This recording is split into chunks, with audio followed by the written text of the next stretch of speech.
성도 여러분 평안하셨습니까? 벌써 5월이 되었습니다. 밖에는 봄 같은 화창한 날씨가 계속되고 있습니다. 여러분들의 가정 위에도 하나님이 주시는 봄 같은 은혜가 늘 함께 하시기를 간절히 기원합니다. 5월 맞아 첫 번째 드리는 주일 예배입니다. 하나님께서 우리에게 주시는 말씀 요한계시록 4장에 있는 말씀 보겠습니다. 1절부터 끝절 11절까지 말씀입니다. 요한계시록 4장 1절로 11절까지입니다. 이 일 후에 내가 보니 하늘에 열린 문이 있는데 내가 들은 바 처음에 내게 말하던 나팔 소리 같은 그 음성이 이르되 이리로 올라오라. 이후에 마땅히 일어날 일들을 내가 네게 보이리라 하시더라. 내가 곧 성령에 감동되었더니 보라, 하늘에 보좌를 베풀었고 그 보좌 위에 앉으신 이가 있는데 앉으신 이의 모양이 벽옥과 홍보석 같고 또 무지개가 있어 보좌에 들렸는데 그 모양이 녹보석 같더라. 또 보좌에 둘려 24보좌들이 있고 그 보좌들 위에 24장로들이 흰 옷을 입고 머리에 금관을 쓰고 앉았더라. 보좌로부터 번개와 음성과 우레소리가 나고 보좌 앞에 켠 등불 7이 있으니 이는 하나님의 7 영이라. 보좌 앞에 수정과 같은 유리 바다가 있고 보좌 가운데와 보좌 주위에 4 생물이 있는데 앞뒤에 눈들이 가득하더라. 그 첫째 생물은 사자 같고 그 둘째 생물은 송아지 같고 그 셋째 생물은 얼굴이 사람 같고 그 넷째 생물은 날아가는 독수리 같은데 4 생물은 각각 6 날개를 가졌고 그 안과 주위에는 눈들이 가득하더라. 그들이 밤낮 쉬지 않고 이르기를 거룩하다 거룩하다 거룩하다. 주 하나님 곧 전능하신 이여 전에도 계셨고 이제도 계시고 장차 오실 이시라 하고 그 생물들이 보좌에 앉으사 세세토록 살아계시는 이에게 영광과 존귀와 감사를 돌릴 때에 24장로들이 보좌에 앉으신 이 앞에 엎드려 세세토록 살아계시는 이에게 경배하고 자기의 관을 보좌 앞에 드리며 이르되 우리 주 하나님이여 영광과 존귀와 권능을 받으시는 것이 합당하오니 주께서 만물을 지으신지라 만물이 주의 뜻대로 있었고 또 지으심을 받았나이다 하더라. 아멘. 2차 세계대전이 터졌을 때에 영국 정부는 당시 영국 국민들이 존경하던 윌리엄 템플 대주교에게 전쟁의 공포에 떨고 있는 영국 국민들에게 대국민 메시지를 부탁했습니다. 역사적으로 매우 중요했던 그 시기에 윌리엄 템플 주교는 전 영국 국민들에게 띄우는 메시지를 다음과 같이 시작했습니다. 국민 여러분, 지금은 우리가 다른 어떤 때보다도 전능하신 하나님께 예배해야 할 때입니다. 그는 이렇게 그의 대국민 메시지를 시작했습니다. 그는 전쟁이 터진 이후에 국민들에게 이제 우리가 이 전쟁에 참여해야 될 때가 왔습니다. 혹은 이제 우리는 빨리 생명의 안전을 위해서 피난을 떠나야 할 시간과 같습니다. 이렇게 말하지 않았습니다. 또 지금은 나라를 위해 기도해야 할 때입니다. 라고도 말하지 않았습니다. 역사적으로, 사회적으로, 정치적으로 그 어느 때보다도 어려운 상황에서 이 템플 대주교는 지금이야말로 하나님을 진정으로 예배해야 할 때라고 말했습니다. 그러나 하나님을 신뢰하는 사람들에게 무엇이 가장 중요한 것인가를 알고 있었던 사람이라고 말할 수 있습니다. 오늘 우리가 겪고 있는 이 위기의 시대에 오늘 우리에게 가장 필요한 그리고 가장 우선적인 것이 있다면 그것이 무엇일까요? 어떤 상황에서든지 우리 모든 성도들이 최우선으로 생각해야 하는 것은 하나님을 예배하는 것입니다. 특별히 위기를 만났을 때에 더욱 그렇습니다. 요한계시록은 종말에 일어날 모든 일들에 대하여 계시한 말씀입니다.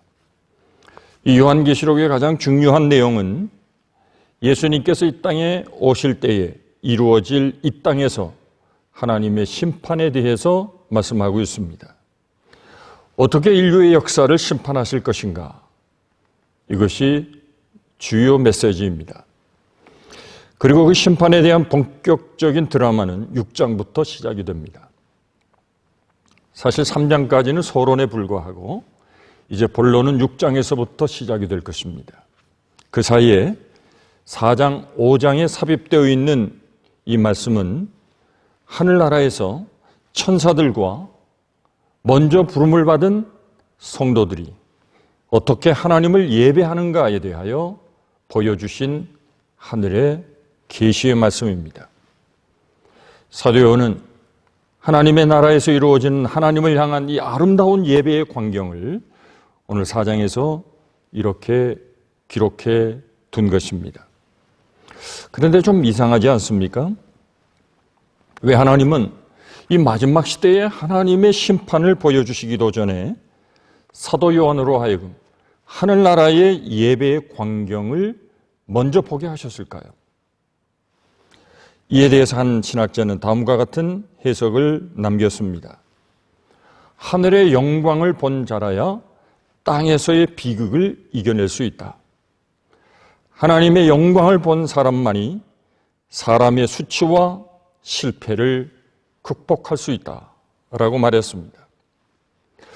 하나님께서는 인간의 비참함과 죄악과 실패와 저주를 인간들에게 보여주시기 직전에 하나님의 사람으로 먼저 하나님의 나라의 영광을 보게 하신 것입니다. 특별히 그 영광은 하나님을 예배하는 영광입니다. 그 영광이야말로 이 땅의 모든 비극과 저주와 부끄러움과 수치를 이겨내게 하는 가장 중요한 요소가 될 수 있기 때문입니다. 하나님의 심판이 나타나기 직전 사도 요한은 4장 5장에서 하나님이 보여주신 하나님의 나라의 모든 천사와 성도들의 예배하는 모습을 통해서 오늘 이 위기의 시대에 우리들로 하여금 먼저 하나님의 영광과 그의 거룩한 보좌를 향하여 예배하는 성도들의 이 영광스러운 모습을 우리에게 다시 상기시켜주고 있습니다. 주님을 예배하는 그 영광을 알지 못하는 사람들은 이 땅이 전쟁터와 같아서 하나님의 거룩한 자녀로 살아가기가 무척 어렵고 힘든 이 세상에서 진정한 승리를 경험할 수 없습니다. 그런 의미에서 저는 이 요한계시록의 구조 자체가 굉장히 의미심장하다고 생각합니다. 6장부터 본격적으로 인간의 죄악으로 말미암아 온 세상이 죄악으로 오염된 이 세상에 대한 하나님의 진노와 심판에 대한 말씀이 기록되어 있습니다. 아마 그 광경을 먼저 보았더라면 우리는 무척 실망하고 말았을 것입니다. 우리는 과연 이 악한 죄악의 역사 가운데 어떻게 견디며 살아갈 수 있을까? 우리는 무척 낙심하지 않을 수 없게 될 것입니다. 정말 이러한 죄악의 비극 속에 어떻게 우리는 진정한 그리스도인으로서 승리자가 될 수 있을까? 우리는 깊은 회의에도 빠질 수 있습니다. 그러나 먼저 하나님의 영광을 보게 하시는 이 4장 5장의 말씀을 통하여 우리는 이 죄악된 세상에서도 하나님을 예배함으로 넉넉히 이 죄악된 세상을 이기고 승리할 수 있는 비전을 바라볼 수 있게 된 것입니다. 먼저 우리는 요한계시록 4장 5장을 통해서 예배가 어떻게 성립되는지, 또 예배는 누구에게 드려야 하는지, 그리고 참된 예배의 전제 조건은 무엇인지 우리가 오늘 본문의 말씀을 통해 먼저 발견하고 생각해 보려고 합니다. 먼저 예배가 성립될 수 있는 요소가 있습니다. 오늘 본문 4장 1절, 2절에서 예배가 성립될 수 있는 두 가지 중요한 요소가 있다고 사도 요한은 말씀하고 있습니다. 그 하나는 주님의 음성입니다. 그리고 두 번째는 성령님의 감동이십니다. 4장 1절, 2절에 있는 말씀 보십시오. 이 일 후에 내가 보니 하늘에 열린 문이 있는데 내가 들은 바 처음에 내게 말하던 나팔 소리 같은 그 음성이 이르되 했습니다. 그리고 주님의 음성이 들렸습니다. 그리고 2절에 보시면 곧 내가 성령에 감동되었다고 했습니다. 주님이 말씀하셨습니다. 주님의 말씀과 함께 하늘나라의 천상의 예배의 광경이 펼쳐지기 시작했습니다. 그 말씀과 동시에 성령께서 역사하심을 통하여 그의 마음이 사로잡힘을 받기 시작합니다. 예수 그리스도로 인한 회복을 통해 우리는 하나님을 예배할 수 있는 사람들이 되었습니다. 그분의 십자가의 구속의 은혜로 말미암아 우리는 진정으로 주님을 예배할 수 있는 예배자로 부름을 받게 된 것입니다. 우리는 예배를 통하여 하나님과 교제할 수 있는 새롭고 산 길을 얻게 되었습니다. 그런데 예배가 오늘날 많은 사람들이 자신의 이익을 위해 예배를 드리고 있습니다. 예배는 오직 하나님의 영광을 위하여 드려져야 합니다. 그래야 예배가 예배로서의 참된 가치를 지닐 수 있는 것입니다. 하나님은 당신께서 예배의 대상이 될 뿐만 아니라 예배의 가장 중요한 두 요소인 성령과 진리 되신 말씀을 통해 예배를 가능하게 하시는 분이시기 때문에 더욱 그렇습니다. 하나님께서 예배를 주도하시기 때문에 예배는 하나님의 전적인 사역입니다. 우리는 다만 하나님이 하시는 하늘의 일에 반응할 뿐입니다. 그리고 그분을 경외하고 그분을 섬기는 존재인 것입니다. 웨스트민스터 소요리 문답에 이런 질문으로 시작이 되는 것을 볼 수 있습니다. 인생의 제일 되는 목적이 무엇인가? 그것은 첫째 하나님을 영화롭게 하고 그분을 영원토록 즐기는 것이라고 인간 존재의 목적에 대해서 분명히 말했습니다. 예배는 전적으로 하나님 중심이 되어야 합니다. 만약 예배가 하나님이 중심이 되지 않고 인간이 중심이 될 때 그 예배는 무속행위나 자기의 유익을 구하는 하나의 종교 행사로 전락되고 말 것입니다. 토저 목사님은 누구든지 자신의 목적을 성취하기 위해 하나님을 그 수단으로 찾는 자는 진정으로 하나님을 만날 수 없다고 했습니다. 그렇습니다. 자기 욕심을 위해 예배하는 사람들이 모인 곳에는 예배가 세속화될 수밖에 없습니다. 이들은 아무리 웅장한 예배를 드린다 할지라도 참된 예배를 경험할 수 없습니다. 하나님에 대해서 알 수 없습니다. 자기 중심으로 예배하기 때문에 이는 예배라고 할 수 없는 것입니다. 요한복음 4장을 보시면 예수님께서 사마리아 여인과 예배에 관하여 토론하시는 말씀이 기록되어 있습니다. 처음부터 예배에 대해서 말씀하시려는 것은 아니었습니다. 예수님께서는 이 여인에게 자신이 메시아 되심을 깨닫게 하기 위해서 그의 치명적인 죄를 깨우쳐 알도록 하신 말씀이 있습니다. 4장 16절에 보시면 이 사마리아 여인에게 가서 내 남편을 불러오라고 말씀하십니다. 이 여인의 가장 아픈 부분, 이 여인의 치부를 건드셨습니다. 이 여인이 얼마나 놀랐겠습니까? 사람은 자기의 약점과 자기 치부를 드러내는 일을 매우 싫어합니다. 자신들의 부끄러운 부분이 적나라하게 폭로될 때에 딴청을 부리거나 다른 이야기로 화제를 옮기려고 합니다. 이 사마리아 여인은 어떻게 반응했습니까? 요한복음 4장 17절을 보시면 이렇게 말합니다. 나는 남편이 없습니다. 이 여인은 예수님의 질문에 대해서 회피하려고 했습니다. 이 예수님께서는 이렇게 다시 말씀하십니다. 내게 남편이 없다는 말이 옳다. 5이 있었지만 지금 있는 남편도 내 남편이 아니라고 말했습니다. 얼마나 무한했을까요? 그러나 이때야말로 자신의 죄악된 모습이 드러나므로 주님 앞에 주의 용서와 도우심을 구할 수 있는 아주 좋은 기회가 되었을 수도 있습니다. 그런데 이 여인은 이 상황을 피하기 위해서 엉뚱한 이야기로 예수님께 시비를 겁니다. 우리 조상들은 우리가 사는 이 사마리아의 그리심산에서 예배하는 것이 옳다고 지금까지 믿어왔습니다. 그런데 왜 유대인들은 예루살렘 성전에 가서 예배를 드려야만 그것이 진정한 예배라고 생각하십니까? 이렇게 예수님께 반문했습니다. 우리가 전도를 하다 보면 죄의 문제를 지적하거나 죄의 문제에 대해서 얘기할 때 전도를 받는 대상자가 다른 것으로 시비를 거는 경우가 많은 것을 보게 됩니다. 저도 이렇게 반문합니다. 아니, 왜 이렇게 교회가 많아요? 아니, 왜 하나님은 선악과를 만들어서 그렇게 인간들을 곤란하게 하셨습니까?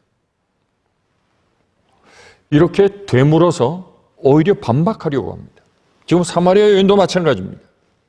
이때 예수님께서는 예배 장소로서 예루살렘 옳다거나 사마리아의 그리심산에서 예배를 드리는 것이 옳다 이렇게 말씀하지 않았습니다.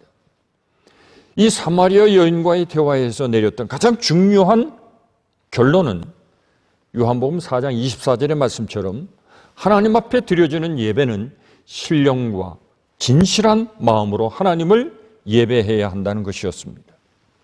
예루살렘이냐 사마리아나 이런 장소가 중요한 것이 아니라는 것입니다. 사람들은 교파나 예배의 형식이나 교회의 건물과 같은 비본질적인 것에 관심을 가지지만 예수님께서는 예배가 예배로 성립되기 위해서는 그 예배에 신령한 마음과 진실한 마음으로 하나님을 예배해야 한다고 말씀하신 것입니다.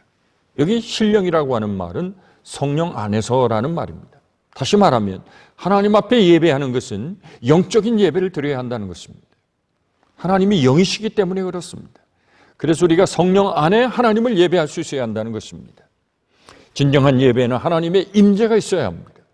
성령의 역사가 나타나야 합니다.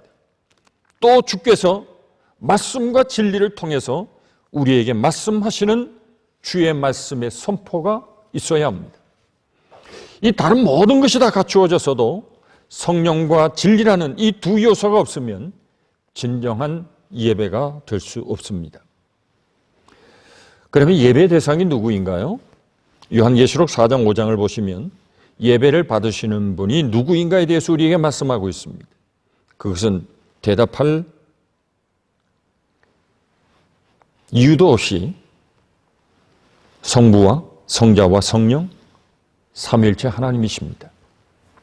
4장은 성부 하나님께 초점이 맞추어져 있고 5장은 성자 하나님 예수님께 초점이 맞추어져 있습니다. 또 성령께서 이 말씀을 받고 있는 사도 요한을 감동할 뿐만 아니라 하나님의 거룩한 보좌를 충만하게 하고 계십니다. 4장 5절을 보시면 보좌로부터 번개와 음성과 뇌성이 나고 보좌 앞에 7 등불을 켠 것이 있으니 이는 하나님의 7 영이라 이렇게 말씀했습니다. 여기 7 영이라고 하는 것이 하나님의 영이 7개가 있다는 것이 아닙니다. 요한계시록에 숫자가 많이 등장하는데 특별히 7이라는 수는 완전함을 의미합니다. 그러므로 하나님의 7 영은 완전하신 성령을 상징하는 것으로 볼 수 있습니다. 이렇게 성부와 성자와 성령께서 천상에서 하나님의 나라에서 예배를 받으신다는 것입니다. 그러면 참된 예배를 위한 전제 조건이 무엇일까요?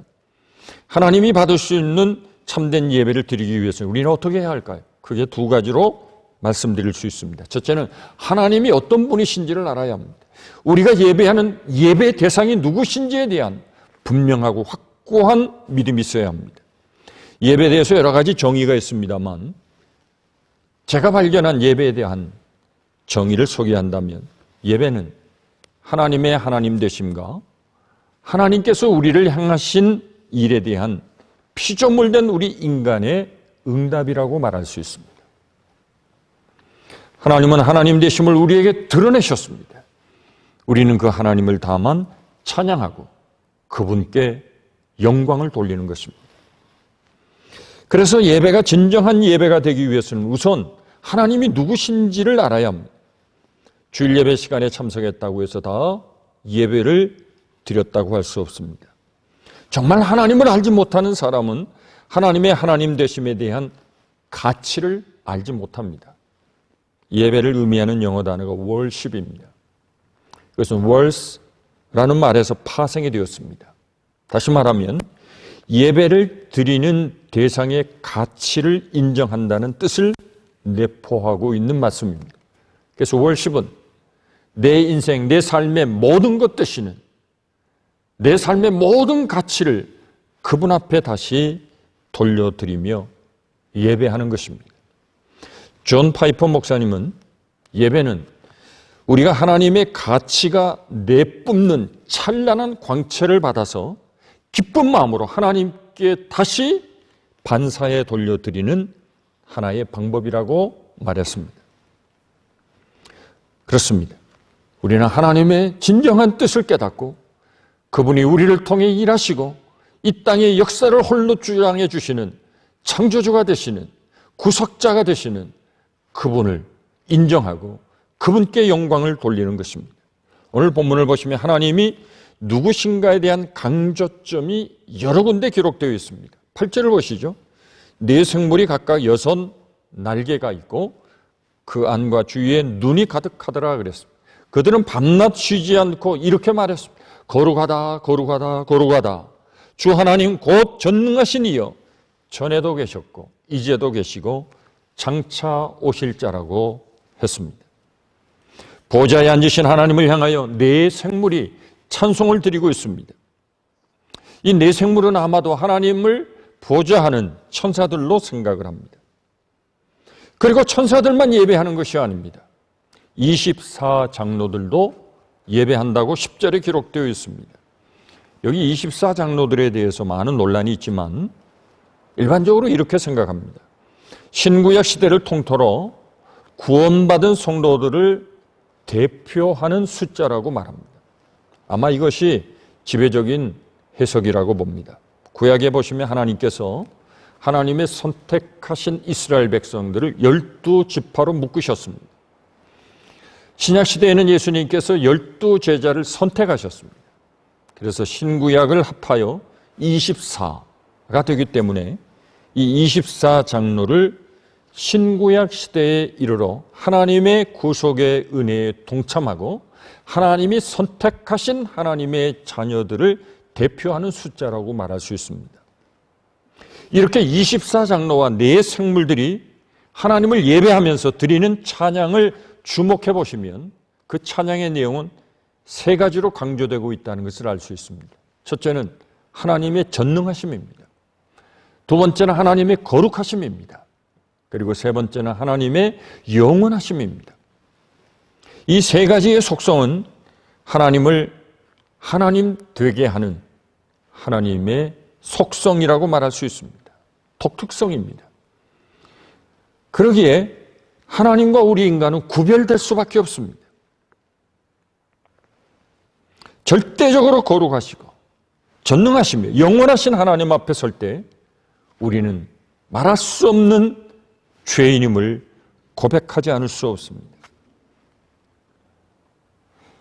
이사야서 6장을 보시면 우시야 왕이 죽던 해에 성전에 예배하러 들어갔던 젊은 이사야가 하나님의 영광의 보좌를 발견하는 내용이 기록되어 있습니다. 그곳에서 이사야는 스랍들이 요한계시록 4장에 나오는 것처럼 하나님을 거룩하다 거룩하다 거룩하다 찬양하는 모습을 눈으로 목격하게 됩니다. 이게 스랍이라고 하는 단어는 불타고 있다라고 하는 뜻을 가지고 있는 히라버의 세랍에서 유래된 말입니다. 이 스랍들은 불타는 자들이라고 하는 뜻을 가지고 있는 천사입니다. 이 스랍들은 하나님의 보좌에서 가장 가까운 곳에 위치하고 있습니다. 그리고 하나님의 보좌를 지키는 군대와 같은 역할을 하고 있었습니다.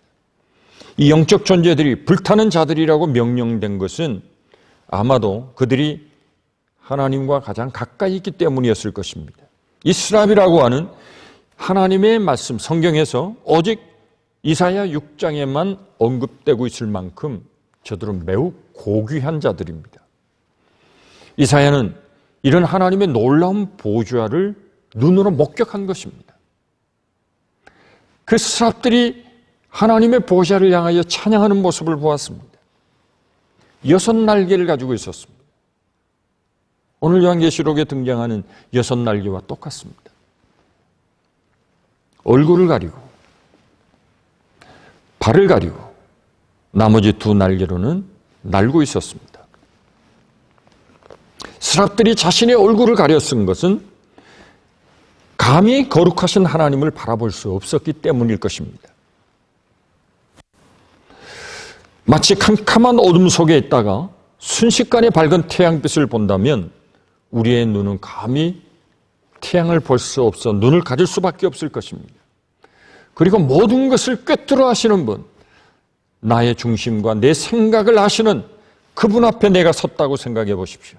우리는 그분을 감히 바라볼 수 없을 것입니다. 이것은 인간의 언어로는 표현하기 어려운 거룩한 두려움 같은 것이고 극한의 떨림 같은 것입니다.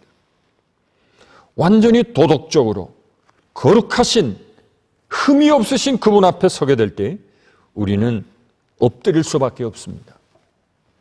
예배할 수밖에 없습니다. 여러분, 왜 사람들이 하나님을 예배하지 못합니까? 하나님을 모르기 때문입니다.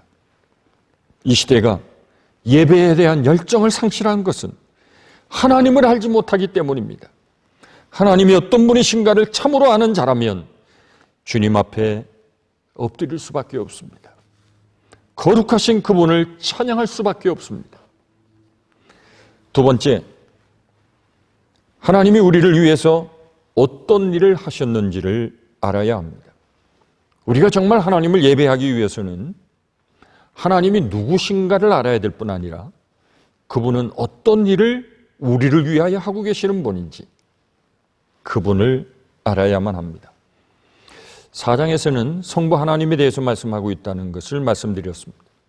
5장에서는 성자 하나님, 예수님에 대해서 중점적으로 계시하고 있는 말씀이 기록되어 있습니다.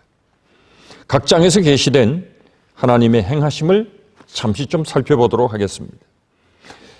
첫째로 만물을 통치하신 하나님에 대한 말씀이 있습니다. 4장 2절을 보시면 내가 곧 성령에 감동되었더니 보라 하늘에 보좌를 베풀었고 그 보좌 위에 계신 이가 있었는데 라고 되어 있습니다. 다시 말하면 하나님은 보좌 위에 앉아 계신 분입니다. 보좌는 어떤 것이죠? 다스리시는 곳입니다. 우주의 중심이 되는 곳입니다. 하나님은 온 세상 우주 만물을 홀로 통치하시는 분이십니다. 그리고 내 인생, 내 모든 삶을 통치하시는 분이십니다. 그분은 온 우주의 행성에 오고 가는 길을 알고 계시는 분입니다. 궤도를 정하셨습니다. 동시에 나의 심장을 뛰게 하시는 내 생명의 근원이 되시는 분이십니다. 이 만물의 통치자이신 하나님을 깨닫게 되면 우리는 그분을 예배하지 않을 수 없습니다. 그분을 찾지 않을 수 없습니다. 요한계시록의 전체의 메시지는 하나님의 심판입니다. 얼핏 보면 이 우주는 아수라장같이 혼란스럽고 무질서한 것처럼 보입니다. 그러나 하나님은 아직도 보좌에 앉으셔서 우주를 통치하고 계십니다. 요한계시록에 보좌라고 하는 말이 46번 등장합니다. 그만큼 하나님의 통치를 강조하고 있다는 것입니다. 하나님의 통치하심이라는 이 엄청난 의미를 깨닫는 자마다 그분 앞에 엎드리지 않을 수가 없습니다. 4장 11절을 보시면 우리 주 하나님이여 영광과 존귀와 능력을 받으시는 것이 합당하오니 주께서 만물을 지으신지라 만물이 주의 뜻대로 있었고 또 지으심을 받았나이다 하더라 했습니다. 여기에도 합당하오니라는 말이 있습니다. 다시 말하면 가치 있다는 의미입니다. 하나님은 영광과 존귀와 능력을 받으실 만한 충분한 가치가 있으신 분이라는 것입니다. 그 하나님에 대한 가치를 깨달은 사람들이 하나님을 예배하는 것입니다. 왜 하나님은 우리에게서 영광과 존귀와 능력을 받으실 만한 가치가 있으신 분입니까? 그것은 주님이 온 세상 만물을 창조하셨고 지으셨기 때문입니다. 만물은 주의 뜻대로 그의 말씀대로 지음을 받았습니다. 아무리 과학이 발달했다 해도 창조의 신비를 완전히 밝혀낼 수 없습니다. 위대한 과학자인 아인슈타인은 이런 말을 했다고 합니다.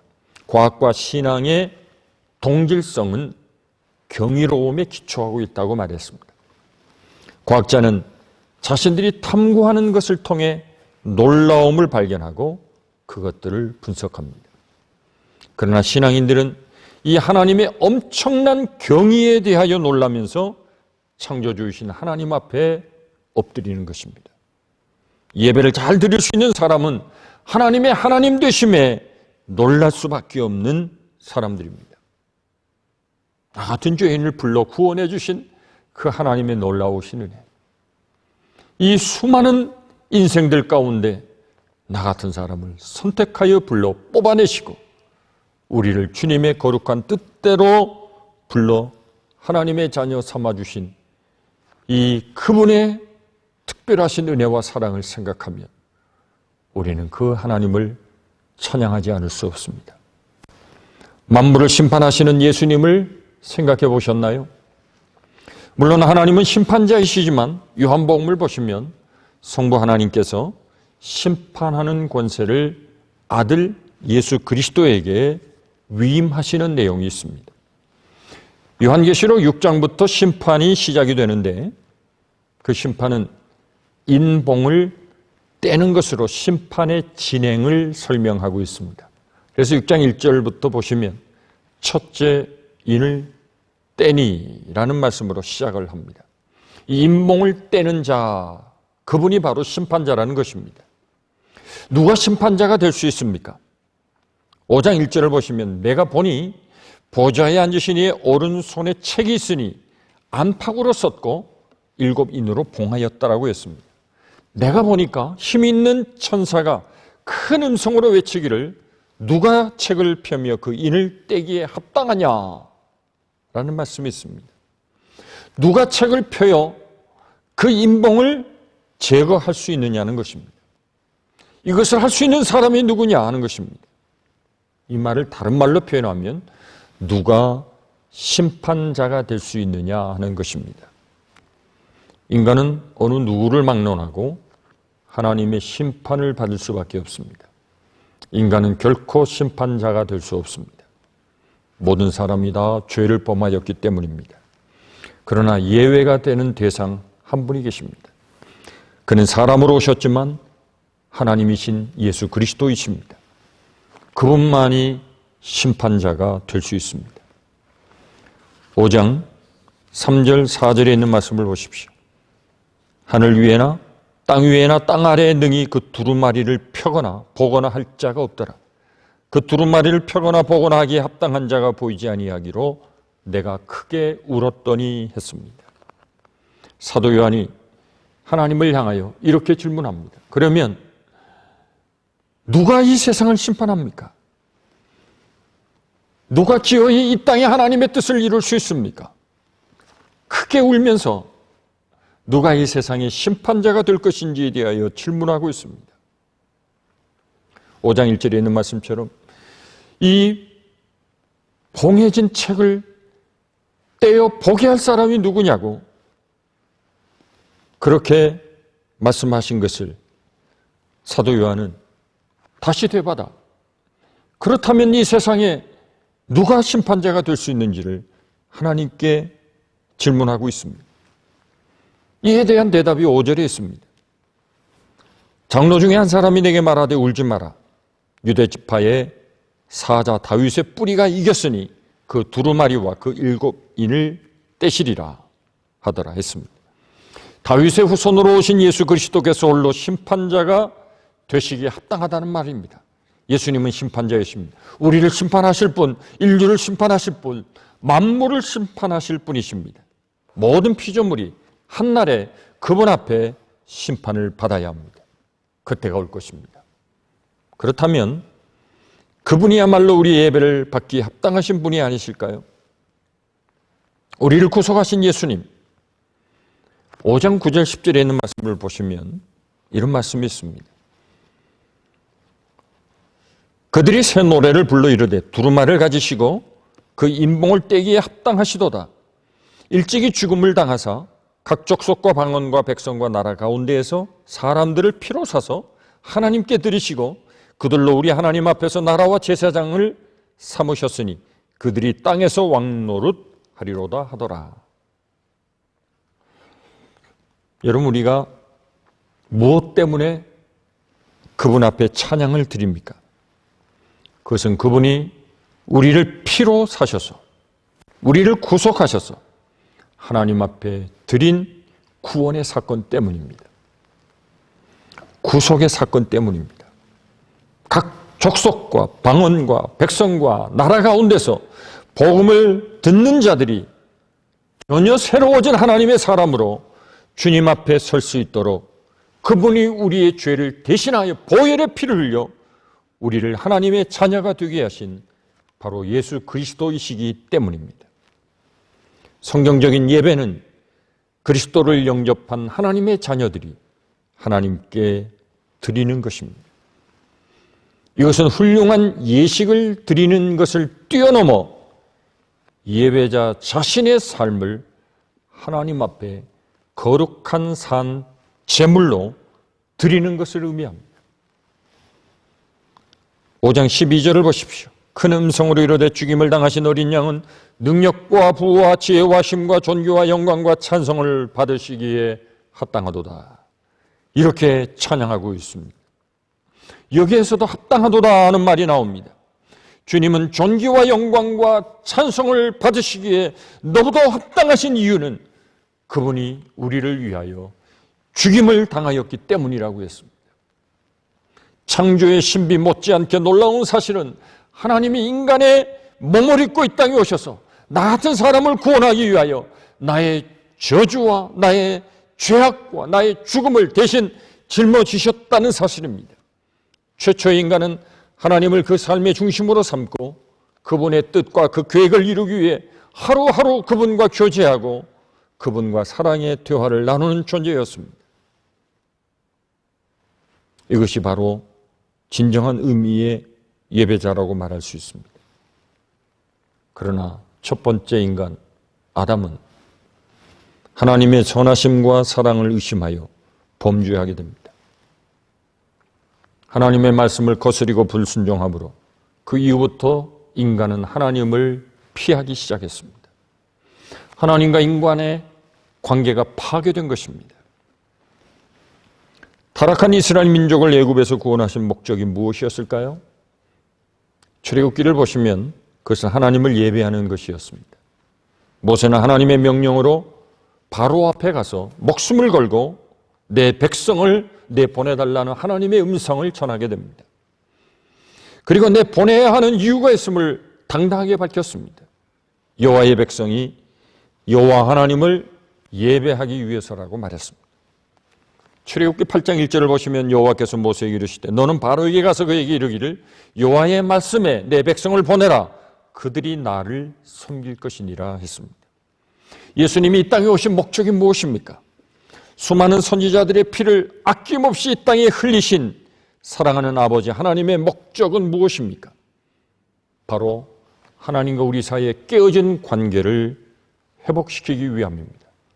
더 구체적으로 말하면 예배를 회복하기 위함이었습니다. 예수님은 단지 우리를 구원하시고 영생을 주시기 위해서만 오신 것이 아닙니다. 더 궁극적인 이유가 있습니다. 왜 나를 구원하시고 내게 영원한 생명을 주셨을까요? 그것은 우리와 하나님 사이에 무너진 파괴된 관계를 회복하고 예배가 가능하도록 하기 위한 시작을 필요로 했기 때문입니다. 이 놀라운 하나님의 사랑. 어거스틴은 내가 도무지 이해할 수 없는 것 한 가지가 있는데 그것은 하나님이 나를 사랑하시되 지구상에 나 혼자밖에 없는 것처럼 나를 사랑하고 계시다는 것이다. 내가 지구상에 살고 있는 유일한 생존자라 할지라도 그분은 나를 위해 기꺼이 자신의 생명을 버리셨을 것이다. 여러분, 이 사랑을 체험한 사람, 이 구속의 은혜를 체험한 사람, 그들은 주님 앞에 엎드려 예배할 수밖에 없을 것입니다. 이것이 예배입니다. 예배를 잘 드리기 위해서는 첫째, 하나님이 누구신가를 알아야 합니다. 그리고 그분은 우리를 구원하기 위하여 어떤 일을 행하셨는지, 그분이 우리를 위하여 하신 일들을 알 수 있어야 합니다. 그분은 나를 창조하셨고 오늘도 여전히 우리의 삶을 다스리시고 우리를 약속의 그 나라까지 인도해 주실 것입니다. 그리고 그 구원과 사랑을 거절한 인류를 마침내 심판하실 심판자가 되실 것입니다. 그렇다면 우리가 그분 앞에 엎드려 예배하는 것이 너무도 합당하지 않을까요?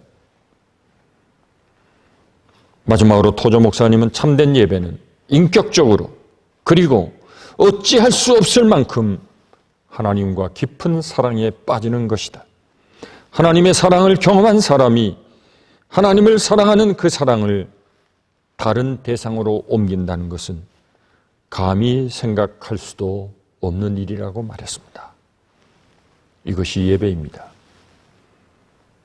오늘날과 같이 하나님을 예배할 수 없는 제한된 환경 속에 우리가 살아가고 있지만 우리의 가정에서 우리의 마음으로 늘 하나님을 기억하고 거룩하시고 전능하시며 우리를 위하여 행하신 그 놀라운 일들을 생각하며 날마다 우리의 삶이 예배자의 삶으로 하나님과 더 깊은 친밀한 영적인 교제가 우리의 삶에서 이루어질 수 있기를 간절히 축원합니다.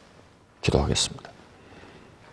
감사하신 하나님, 지나간 한 주간도 어려운 삶의 환경에서도 우리를 지켜주시고 이렇게 다시 하나님 앞에 예배할 수 있는 예배자의 모습으로 우리의 신앙을 회복시켜 주시니 감사합니다.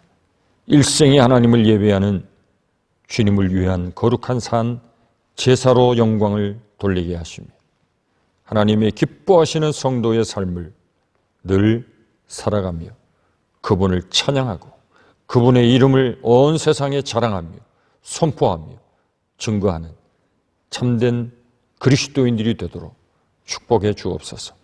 이번 한 주간도 하나님 은혜 가운데 특별히 지켜주시고 모든 성도들의 가정, 저들의 교회 기도 그리고 이 어려운 가운데서 더욱 깊은 하나님을 체험하는 하나님의 사람들로 변화되고 새로워지게 하옵소서. 다시 만나 주님을 예배하는 그날 이 성전이 떠나가도록 하나님을 예배할 수 있도록 우리 모두를 주님의 은혜 가운데 준비시켜 주옵소서. 예수님의 거룩하신 이름으로 기도하옵나이다. 아멘. 감사합니다.